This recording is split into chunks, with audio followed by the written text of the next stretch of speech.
बिस्मिल्लाहिर्रहमानिर्रहीम। अस्सलामु अलैकुम वरहमतुल्लाहि वबरकातुहू। आबिद राजा चैनल की तरफ से आज मैं अपने दोस्तों को नेकी और गुनाह की पहचान बताऊंगा, और ये पहचान नबी अकरम सल्लल्लाहु अलैहि वसल्लम ने खुद बताई है। हदीस सुनने से पहले मैं अपने दोस्तों से एक छोटी सी रिक्वेस्ट करूंगा कि इस वीडियो को आपने आगे ज़रूर शेयर करना है। तो स्टार्ट करते हैं। बिस्मिल्लाहिर्रहमानिर्रहीम। हज़रत अबू उमामा रज़ी अल्लाह तआला अन्हु फरमाते हैं कि एक शख्स ने नबी अकरम सल्लल्लाहु अलैहि वसल्लम से सवाल किया कि ईमान क्या चीज़ है।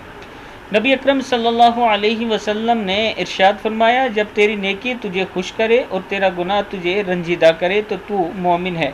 साइल ने दोबारा सवाल किया कि गुनाह क्या चीज़ है।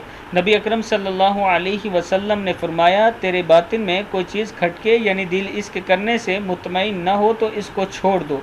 मुश्कात शरीफ। यानी नेकी करने से जी में खुशी में महसूस हो, इसकी वजह से ईमान में इजाफ़ा और ताजगी हो, और जिस चीज़ का गुनाह होना तुझे मालूम है, इसके मुतालिक सवाल करने की ज़रूरत नहीं, और जिसके मुतालिक गुनाह होना मालूम नहीं लेकिन दिल इसके करने से खटकता हो तो इसको छोड़ दे। अगर वो हलाल हो तो इसके करने में दिल मुतमिन होता है। नबी अकरम सल्लल्लाहु अलैहि वसल्लम ने गुनाह की एक निशानी ये भी बताई कि तू इसको लोगों के सामने ना कर सकता हो। अगर तन्हाई में एक अमल कर सकता है तो इसके मुतालिक ये गौर करो कि मैं इसको लोगों के सामने कर सकता हूँ कि नहीं। अगर तेरा ज़मीर ये आवाज़ दे कि तू इसे लोगों के सामने नहीं कर सकता, और अगर कर ले तो पता चलने पर लोग इसको बुरा समझें, तो जान लो कि ये काम ठीक नहीं, बल्कि गुनाह अगर अच्छा अमल होता तो इसको लोगों के सामने करने और इसकी खबर होने को बुरा ना समझता।